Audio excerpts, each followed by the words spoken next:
Buonasera cari telespettatori, grazie per essere sempre in compagnia del gruppo editoriale TV7 e come ormai da tempo ripeto, questo è iReporter per te. Questa sera abbiamo due approfondimenti molto interessanti e qui con me abbiamo il sindaco Luigi Polo di Anguillara Veneta. Parto prima, sindaco, dandole il benvenuto dai Reporter per te e successivamente quindi raccontiamo ai nostri telespettatori di cosa ci occupiamo questa sera, l'alluvione. Noi proseguiamo, come avete ben capito ormai, giorno dopo giorno cerchiamo di non lasciare i cittadini, le persone del nostro splendido territorio e così le amministrazioni abbandonate a ciò che è appunto il maltempo e tutte le vicissitudini che hanno vissuto. E sappiate che però successivamente andiamo ad alleggerire con il Museo dei Papi, un qualcosa di veramente curioso. Sindaco, è vero o no? È arrivato proprio qui Ivan Marsura, che è un collezionista di un qualcosa di veramente particolare, quindi tutti gli oggetti appartenuti ai pontefici, quelli più logicamente noti, quelli più recenti logicamente, più conosciuti, esatto, e ci eravamo già un pochino appassionati perché ci sono degli oggetti veramente particolari. Addirittura la papalina di Papa Francesco Bergoglio e non solo. E poi ci siamo messi un attimo a chiacchierare prima di addentrarci nella tematica, il perché insomma a breve lo capirete della presenza del sindaco, e chiedevo ma anche lei è collezionista? E mi diceva sì, per momenti insomma di passione, di relax, colleziono libri antichi? Sì, libri antichi soprattutto di storia locale perché mi interessa la storia locale. E qual è il pezzo forte della collezione, se posso? Ho tra gli altri il Salomonio, che è un pezzo diciamo, difficile anche da trovare, del 600, un autore del 600, che mi interessa perché descrive anche Anguillara in particolare. Esatto, quindi sempre sul territorio. Siete sempre invitati a far parte dei iReporter per te con le vostre telefonate 049 80 777 57. Io quando ero ragazzino avevo un'altra collezione, una collezione di note. Bella. Ne ho prese tante, sono collezioni, ognuno ha le sue passioni e le sue collezioni. Torniamo seri, avete sentito poc'anzi dal collega Tullio Trivellato l'appello letto del governatore Zaia, ma addentriamoci prima di toccare qualche insomma, passo di questo appello. La tematica appunto è alluvione Veneto, niente rimborsi, si parla di gennaio-febbraio, quindi ci chiediamo, figuriamoci quelle di adesso, giusto? Anguillara in più rimane fuori dalla lista quella famosa delle città appunto soggette alla calamità. Purtroppo ci siamo accorti che non siamo nell'elenco dei paesi per i quali è stato dichiarato lo stato di crisi. Esatto, stato di crisi che è stato dichiarato proprio in questi giorni, da lì anche il rammarico di aver capito che se non ci sono i soldi per l'alluvione di gennaio e febbraio, figuriamoci quella tra il 27 e il 3 maggio indicativamente, e in più si vive con spavento visto che oggi di nuovo è ripresa un po' la pioggia, maltempo. Noi siamo preoccupati perché il nostro paese da secoli è stato il punto di confluenza praticamente di tutta l'acqua del comprensorio che va dal Montagnanese, all'Istense, al Monselicense. Infatti già 500 anni fa con il taglio del Gorzone... Che però è uno splendido territorio, guardate il colpo d'occhio. Si è cercato già da 500 anni, dicevo, di convogliare le acque di questo comprensorio sul canale Gorzone per portarle al mare. Oggi il canale Gorzone facilmente con questi eventi si riempie e a questo punto anche le idrovore che raccolgono l'acqua delle bonifiche, dei terreni cioè bassi, difficilmente possono essere travasate perché se il Gorzone è alto non si può continuare a pompare. Sindaco, attualmente com'è la situazione? Quindi partiamo da questo, com'è, insomma, ci sono strade, famiglie che hanno problemi? Finora, cioè in questi 8 giorni hanno avuto problemi le campagne sott'acqua, quindi i raccolti compromessi, ma in particolare c'è un'abitazione in una zona bassa che è rimasta sott'acqua, cioè è rimasta isolata per tutti questi giorni. Solo da questa sera è messa in sicurezza, quindi potranno uscire di casa.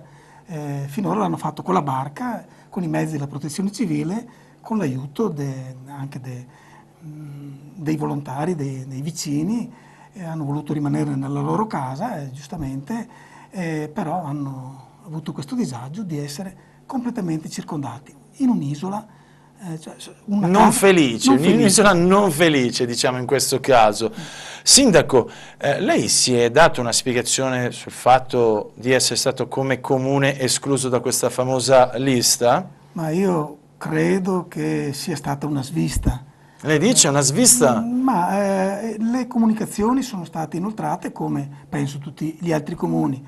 Noi ci siamo trovati, mi sono inizialmente preoccupato, ho capito che saremo inseriti in sostanza. Allora io ho l'elenco, questi i comuni a cui Zaia, governatore, ha concesso lo stato di crisi: Carceri, Este, Montagnana, Sant'Elena, Solesino, Villa Estense, Ospedaletto Euganeo, Santa Margherita d'Adige, Megliadino, San Vitale, Vighizzolo d'Este, Granze, Monselice, Due Carrare, Casale di Scodosia, Merlara, Padova, Boara, Pisani, Stanghella, Megliadino, San Fidenzio, Saletto, Ponso e Pozzonovo. E manca Anguillara. Molti dei comuni nominati sono quelli di quel bacino che confluisce come acque alle idrovore di Anguillara.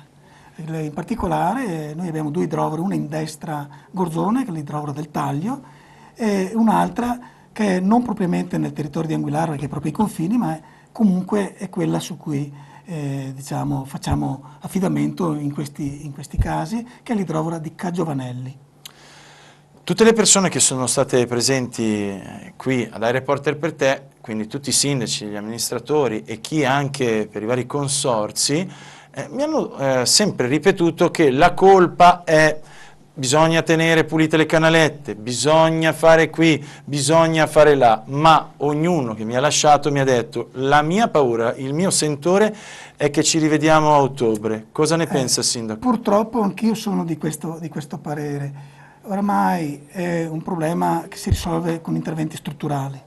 È vero che bisogna manutenere i fossi, gli scoli in maniera, diciamo, proprio ordinata e puntuale, perché non si può aspettare l'emergenza per pensarci sopra. Ma è anche vero che, a differenza di qualche decennio fa, oggi il terreno, le superfici sono molto più impermeabilizzate, vedi lottizzazioni, vedi zone artigianali. L'acqua corre... Che abbiamo buttato un sacco di porcherie certo. nel terreno. Ecco, ma è che il terreno è diventato in larga misura impermeabile, quindi l'acqua, quando avviene velocemente, improvvisamente, corre velocemente verso le basse. Noi siamo una bassa, appunto. E quello che impiegava 48 ore o più a confluire all'idrovora negli anni passati, oggi arriva in poche ore. Quanto ci voleva? Perché lei mi ha dato un dato prima. Adesso a me è stato riferito che fino a una decina d'anni fa ci volevano le 48 ore almeno dalla piazza di Este all'idrovora di Cagiovanelli. Oggi si parla di 12 ore.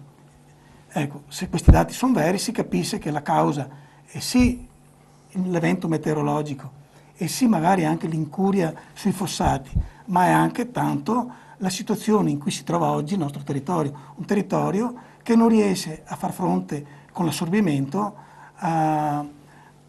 all'emergenza della grande quantità di acqua caduta in poche ore. Io non sono un tecnico, quindi non posso dare la soluzione, ma penso che o con le vasche di contenimento o con il potenziamento dei canali qualcosa bisogna fare, perché altrimenti ci troveremo ancora in questa situazione. Però c'è una cosa da dire, e un po' mi ha infastidito, così bonariamente lo dico, cioè il fatto di puntare sempre un pochino con ordinanze e con il discorso su questi poveri contadini. I contadini adesso si trovano i campi e il raccolto buttato. Certo. Più ricordiamoci che tutto quello che l'acqua trascina finisce nel campo e a sua volta poi verrà assorbito dalla pianta e quindi chissà quante buone cose genuine arriveranno ai nostri piatti. E quindi si dice con ordinanze: voi dovete tenere le canalette pulite, voi vi dovete occupare di questo, voi dovete fare lo sfalcio, voi qui, voi là, però sono lasciati soli. Cioè è fatica in più che fanno loro, nel senso devono recuperare il perso e in più per avere appunto la possibilità del flusso delle acque occuparsi anche di tutto ciò che ruota intorno al loro campo. Lo trova giusto umanamente anche parlando così? Beh, diciamo, sì, ho capito, è un fatto culturale quello di curare i fossi, è una tradizione, oggi un po' venuta meno proprio perché le terre rendono meno, insomma, in sostanza è più fatica oggi che una famiglia viva di agricoltura. Parlo per la mia zona, che è una zona di piccole proprietà, di piccoli appezzamenti. Quindi sì. Si fa fatica perché abbiamo bruciato la terra, certo, questo è da ammettere anche, l'abbiamo bruciata. Un po' si è perso una tradizione molto radicata da noi. C'è una vera e propria cultura del fosso ben curato e pulito. I tempi di lavorazione oggi e i redditi forse non consentono questa cura, però bisogna ritornare a questo senz'altro. Il problema però, come dicevo, è anche l'uso del territorio. Io sono preoccupato anche perché se l'acqua è quella che viene dalle zone impermeabilizzate, probabilmente arrivano anche sostanze inquinanti. È quello che appunto stavamo sottolineando poc'anzi, cioè arriva di tutto, finisce filtrato nel terreno, il terreno una volta che si asciuga comunque arriverà la bella stagione, riparte il percorso della natura e la natura quello che ha nel terreno assorbe e poi ce lo mangiamo. Questo discorso non me lo fa nessuno però, nessuno ha detto ragazzi comunque sappiate che oltre alla problematica delle case, alla problematica della gente che viene ogni volta sfollata e tutto il resto, sappiate che per un bel po' mangeremo anche magari delle sostanze non proprio che si inseriscono nella verdura, nella frutta. Sto dicendo scemate? No, io spero che magari alla fine non sia così grave il problema, ma credo che dovremmo porci il problema di fare almeno qualche analisi per capire se è vero questo o no. Ma le analisi costano e non ci sono soldi per rimborsare. Pensate che per ciò che è il periodo gennaio-febbraio i danni ammontano a 550 milioni di euro, gennaio-febbraio. E non c'è niente, non c'è becco di un quattrino. Adesso, con tutto di nuovo da capo... Adesso è peggio, perché... Chi rimborsa? Allora era successo... Le persone avevano appena comprato tutto nuovo, avevano acquistato magari la lavatrice, il mobilio, e di nuovo magari tutto da capo, tutto fuori ad asciugare al sole. E oltre a questo, mentre a febbraio non c'era culture in atto se non il frumento. Esatto, adesso si è seminato. Ci sono tutte c'è il gran turco, c'è la soia, da noi qualcuno aveva cominciato a piantare la patata americana, che è Voi siete famosi per la patata, giusto? È un prodotto tipico locale e questo richiede tanta manodopera che bisogna rimettere in gioco, rimettere sul campo, insomma. Questa è una fatica che accorrono ancora i contadini e credo che hanno ragione di essere un po' scoraggiati. Sindaco, so che lei ha telefonato proprio a chi fisicamente si occupa dell'idrovore, giusto? Sì, Ci dà un aggiornamento? Sì, abbiamo un conduttore, non so, posso fare il nome? Ma certo, perché no? È una brava persona, si guadagna il pane, onestamente lo salutiamo anche. Se posso io, non so. Ruggero Formentin è quello che l'ha detto all'idrovora di Cagiovanelli, che credo abbia dormito poco in queste notti. Anzi, credo che abbiano anche difficoltà a pagare gli straordinari, ma lui rimane sul pezzo, come si dice. Ma perché poi vede questo che fa da una parte gioire e dall'altra parte arrabbiare? Veneto o non Veneto, l'italiano nell'emergenza si prodiga, c'è. Litighiamo, facciamo, ne combiniamo di tutti i colori, abbiamo visto ultimamente anche per il calcio, però quando poi succede un qualcosa ricordiamoci ad esempio con la Costa Concordia, tutte le persone che erano lì all'isola sono partite. È una qualità nostra. Esatto, tutti gli immigrati che stanno arrivando, insomma, tac, giù si danno da fare, accolgono, eppure non hanno neanche magari più lo spazio. E quindi poi ci sono i sindaci che vanno a fare la ronda notturna per vedere, per sincerarsi. Poi abbiamo Formentini?